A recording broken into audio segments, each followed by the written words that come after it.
Okay. I remember the first time I had to tell my father I had flunked a subject. Oh wow. Okay. Yeah. Shaam ki chai. Shaam ki chai. And I made sure that there was enough pastries and stuff. And Yeah. my mother was like, "Acha, his mood is okay. He slept this afternoon." Then I think the first time that I pretty openly told him I have a boyfriend. Yeah. And Having chai is like having a heart-to-heart with someone without realizing you're having a heart-to-heart with them. And that's what I've been doing these last few months with Pakistani diaspora all over the world. I want to welcome you to season 1 of Shaam ki chai.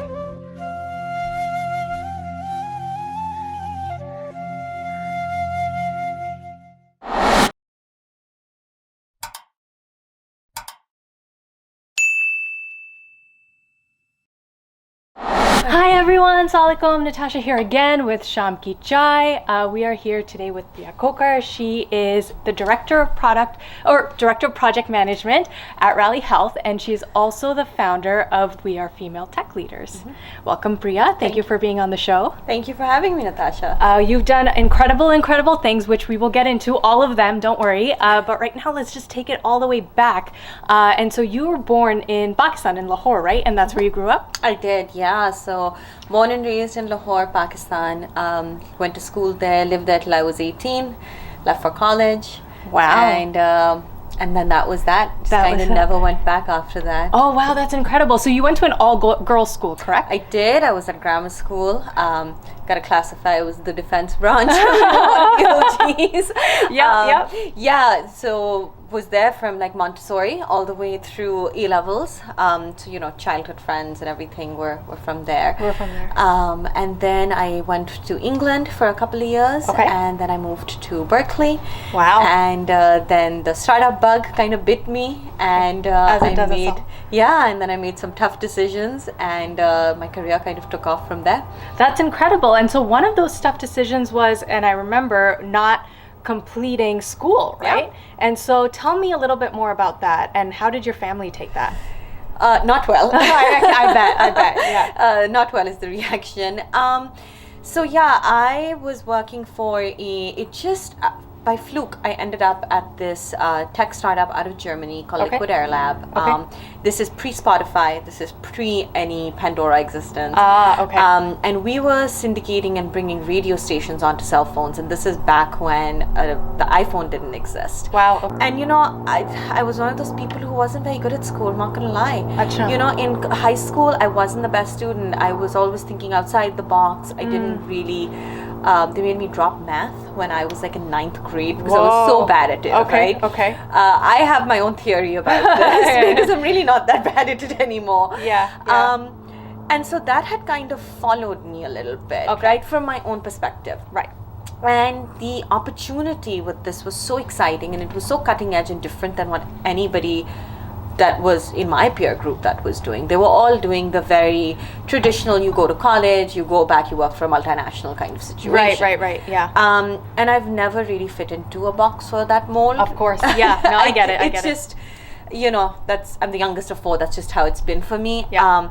So I made that decision, and it was really hard. Okay. And initially, my family really did react to Okay, it, okay. especially my sisters. Yeah. Because their whole thing was, you've gone out there to study, and Yeah. you have this opportunity, and why would you? What are you doing? What are you doing, Yeah, right? yeah. And this is post the .com boom, but Okay. it's the precipice of this new wave of mobile entertainment Yes. and the mobile digital arena that was just starting out. Okay. So it was a completely unknown space. To most people, they were like, this is not going to be a real thing. You What is use your this? phone to call people. Yeah. What do you mean you're going to be playing music on your phone? Right.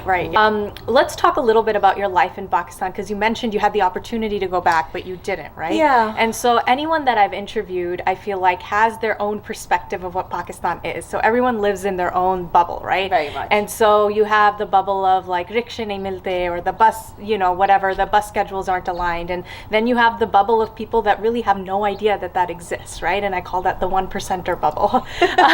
And so what was your experience like, and what was your bubble like, and how has that changed over time, you think?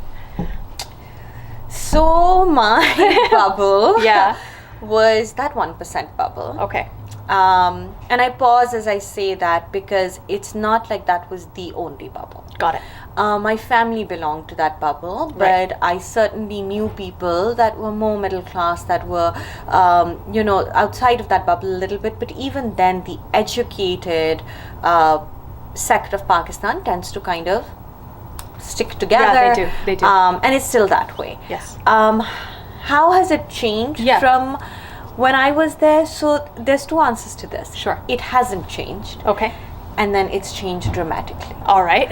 Let's dig into both. So I didn't go back for about 10 years. Okay. And I went back last year, and I've been watching Pakistan from a distance, through Facebook and social media, talking to friends. And I've been going to Dubai. Yep. So I have some family there, and my best friend lives out there. So I had a little bit of perspective into what was going on. Got it. But not really. Okay. So when I went back, I think what was really comforting for me as an expat was that my friends were still the same. Nice. We were still hanging out at the same friend's house. Nice. And it was really warm and fuzzy, and it transported me back to being 16 years old. That's wonderful. Yep. Now, that was wonderful because I had my whole life to come back to here. Right. Right? Of course. I think if I lived there, that would be really hard for me because your exposure is just that bubble. It's that bubble. Yeah. Right? Exactly. And there's nothing wrong with it. Right. For some people, that works beautifully. My sister lives there and loves it, and maybe that would be my life if I lived there, but I don't think I'd be happy with that. Got it.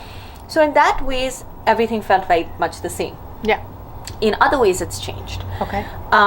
I think one way is just the development of infrastructure in the Right. city of Lahore itself. I couldn't recognize most places. Wow. Okay. And I used to drive when I was 13. Can I say that on air? Yeah, you can say that on air. That's fine.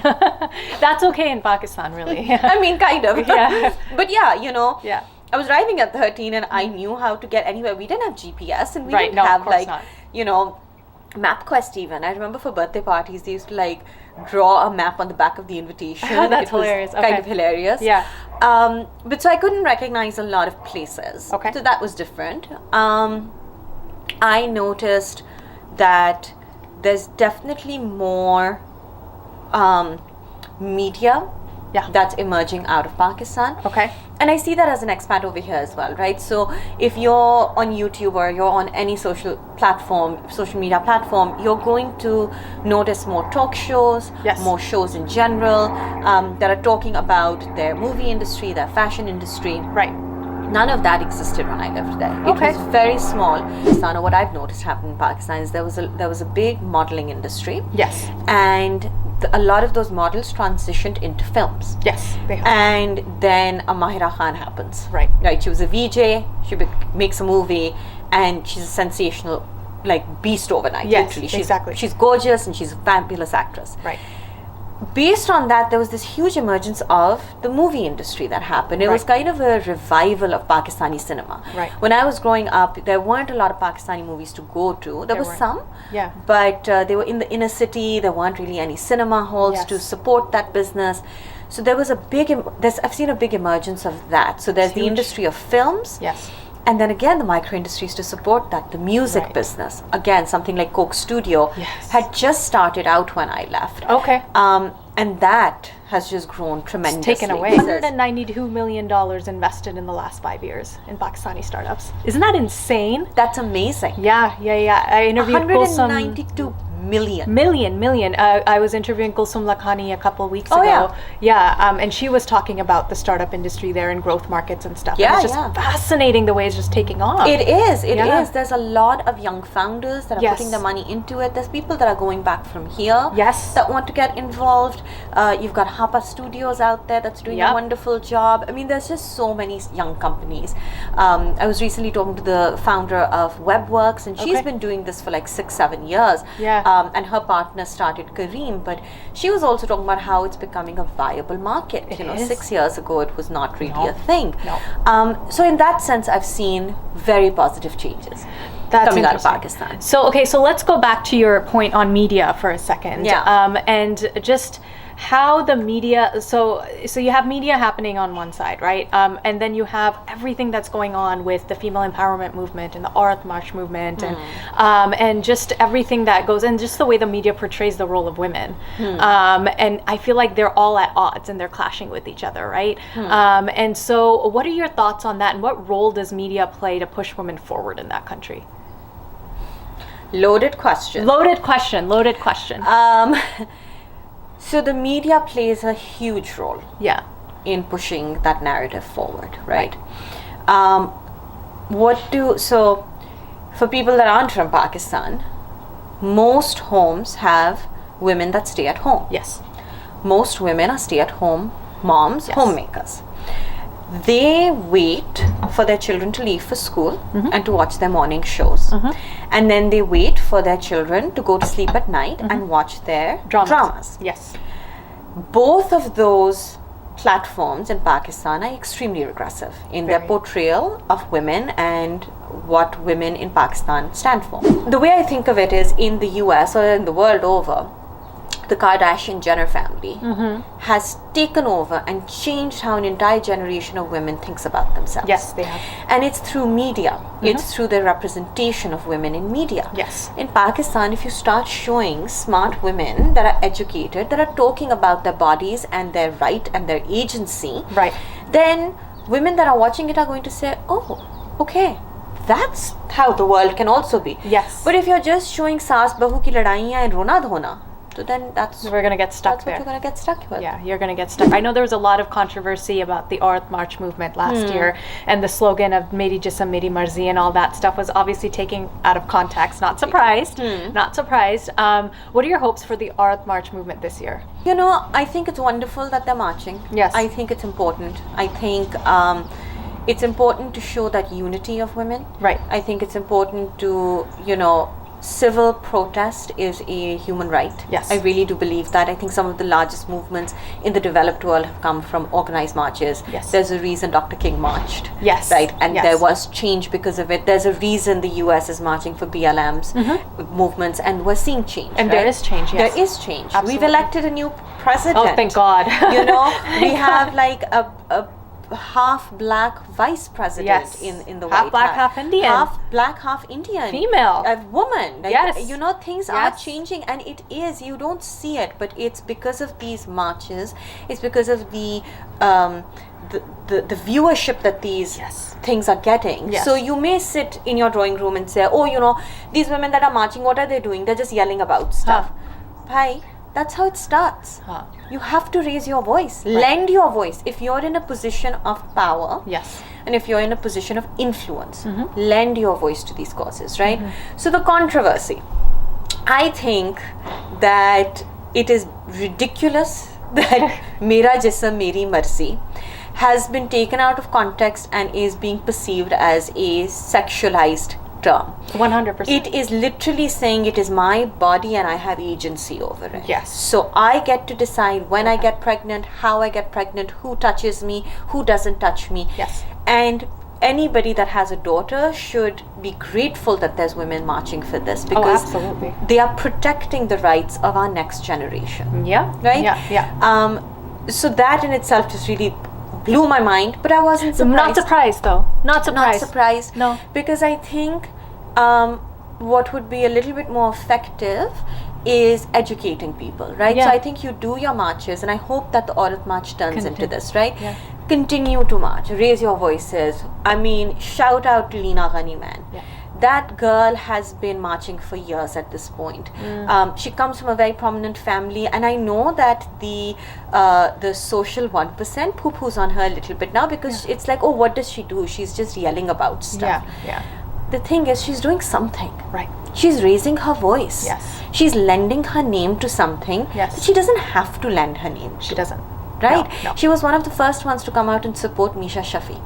And that took guts to do that. It's not easy. Yeah. Aisha Umar's the other one who came out and did it and supported her. Right. Right? And these are all people that are socially friends with Ali Zafar, and they were still like, we're going to stand on the right side of it. Yes. So my hope is that they continue to do that. Okay. But I think we have to introduce some level of education around why they're marching. What are they marching for? Yeah. So when you come up with the slogan, Mera Jism Meri Marzi, make sure you're educating people कि ये हम क्यों कह रहे हैं और किस वजह से कह रहे हैं. Yeah. Talking about the cases isn't enough. Start with curriculum. Start with, if you have influence with local schools. Start talking to the education schools. systems. And the thing is, I'm not saying talk to the Learning Alliance and the Beacon Houses and the grammar schools and the HSNs. Okay, maybe even HSN you could. But go into the neighborhoods and the smaller scale schools that are appealing to your masses. Yes. That are not private school but public schools. Public schools. Yep. There has to be a systemic change in the system, right? Right. And if you don't educate people, this is going to continue to happen. Where they're going to say, jeans चढ़ाकर चीखें मार रही हैं, क्या कह रही हैं? This doesn't appeal to our women. Right. You know, Yeah. हमारी औरतें घर में बैठती हैं. Right? Yeah. And you have to understand that not everybody comes from that 1%. Right. That can. Most people don't. That's why it's and the that's why it's the 1%. It's telling the stories of women that are in leadership roles, and I'm not looking for the women that are at the Sheryl Sandberg, no offense to Sheryl, but women at the Sheryl Sandberg level, because there's enough awareness of who she is. Yes. I'm talking about your director, senior director, VP levels, even some of your C staff that doesn't get the same sort of traction, right? Female founders is a huge thing that does not get a lot of media attention or runway. The stories aren't told. Right. And for me, it's twofold. One is telling the stories of those women so that they feel, and you don't need to be validated by others, but to feel this community that is going to surround you and your stories are being told. But then also for women that want to break into tech. I'll never forget my interview with Zynga. This woman interviewed me and I was 20 something and I was wearing a pencil skirt and high heels and like dressed to the nines because I thought, you know, I'm interviewing at like Wall Street or something. Right, of course. That's my perspective, okay? Yes. I was just like, this is the dream. Silicon Valley, 8th Street. Exactly. I've arrived, right? I walk into hilarious. Zynga and everybody's in hoodies. Now, my brother-in-law worked there at the time. So I'd seen this and I was like, no, like, I'm not going to like shed who I am to fit in. Yes. And this woman that interviewed me said, after my first interview with her, she said, look, you're really good. I can see where you'd be a good fit. Yeah. I just don't know if you're relatable because of the way you look. And I was really taken aback. I was like, I don't understand. Yeah. Because I'm brown? And she was like, no. Because you don't look like a gamer. Yeah. You look like you should be on Wall Street. On Wall Street. Like, that's what I was going for. I was like, that's kind of what I was going for, but that's not my destiny. Yeah. And I took that with what it was, and I continued to wear my pencil skirts my entire career at Zynga. Yeah. But I realized that there was no one else that looked like me that could have empathized with where I was coming from. Right. And a lot of times women don't have that other. They don't. That they can identify with. You were my other at Rally. Yeah? Yeah, you were my other at Rally because coming in, there are not a lot of Pakistani women at Rally. I think we might, there's 3 maybe now. I think there's a third one. There's a third one, yeah. There's a third one, but overall, no. And so, but when I joined, you were the only Pakistani woman at the time. And so that was, and you were like 2-3 levels above me. And I was like, oh, thank God. Thank God there's somebody. Well, I'm glad. Yes. So we're starting with it being a platform, doing some interviews and stuff. And then the long-term vision is to basically start an educational bootcamp / platform. Oh, very cool. And the idea is to come up with a bootcamp that gives you like the 101 on getting into tech. Got it. Okay. You're an aspiring engineer, you're an aspiring product manager, project manager, QA lead, UX, whatever it might be. Sure. But I see so many people that I hire at Rally out of college or have worked but have not worked in tech before. But they're really good at their jobs. Yeah. They're really good project managers. Yeah. If they had been put through a boot camp, that would tell them what it's like to work at a Silicon Valley startup. Yes. They would have hit the ground running. Yep. And I've only seen this because I have teams that are distributed across the US now. So I have a team that's in DC and in Chicago and Minnesota. Right. And when I hire out there, they are shocked by the pace at which we operate here in the Valley. Yeah. So the idea is to create a curriculum. Okay. And start training people under that boot camp. Nice. And the plan is to bring that to Pakistan. Oh, this is fantastic. Like a 2022 plan. Yep. And so female tech leaders is going to be kind of the parent brand, if you will. And then there's a couple of subsidiaries that we're going to try and build under those. Wow. So one of the things that I'm doing is I've started mentoring and coaching women. Nice. So, you know, whoever needs me to look at their resume, who's prepping for an interview, who's looking for a job, honestly, it's really hard. There's so many options out there, not knowing who to reach out to. Right. So kind of putting my money where my mouth is more than That's anything. incredible. You That's know, incredible. so like starting that. And then the long-term vision is to start a tech conference in Pakistan. Oh, that's fantastic. So we have so many of those here. Yes, we do. And, you know, I don't think we can tackle the entire industry as a whole. I think what we would start with is a tech conference focused for women. We would probably have keynote speakers that are women. So it starts with that. The boot camps are part of it. We have companies that sponsor it, and this is like 2023 and up. Depending I what feel like it's going to be a lot does. sooner than that. But Depending what the coronavirus does to us. Yeah. But that's my long-term vision. We'll bring it back to the last question that I actually ask everybody. Okay. And I am actually very interested to hear your answer because your parents owned a bakery in Lahore, right? Yes. As Sugar and Spice. Yes. Correct. Yes. So what was Shaam Ki Chai like in your house? And I don't even want to begin to imagine how incredible it would have been. But tell us what it was like. What did you eat? What did you drink? What did you talk about? For people that lived in Pakistan in the 90s, you probably remember Sugar and Spice. There were like 3 branches. There weren't a lot of bakeries back then. There was Shazan and Sugar and Spice, and Gourmet, I think, existed. Okay. And my mom ran that. Okay. And so the bakery itself, the factory, was in our house.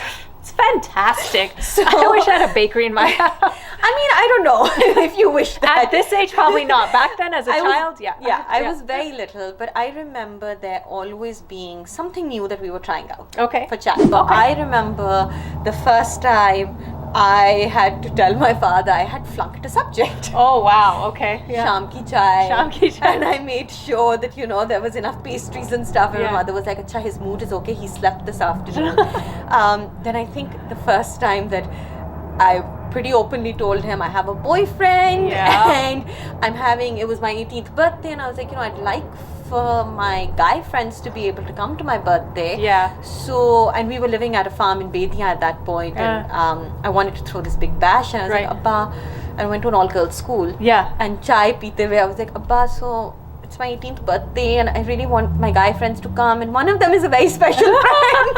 And he was like, Acha beta, I'll organize it, phir karte hain baat. And then he organized the whole thing. I love it. Yeah. Made sure it was like wonderful. Yeah, of course. To telling him I had gotten into college and I was leaving. Wow. So for me it was it represents a time, it's very special to me, especially because my father has since passed away. Yeah. He passed away about 13 years ago. And so for me, it's always been something I look back to really fondly. When he and I would connect and we would sit and chit chat. And we still do it. Like my sister and I still sit and have chai. Or my mom and I. So. Yeah. Oh, that's beautiful. Well, thank you for sharing that. Absolutely. And thank you for being on Shaam Ki Chai. It was Absolutely. wonderful talking to you. I cannot wait to see everything that you do in the next couple of years. I should get your autograph now because you will be hearing her name all over the place. So thank you. And thank you guys for watching, and I'll see you next time. Bye. Thank you.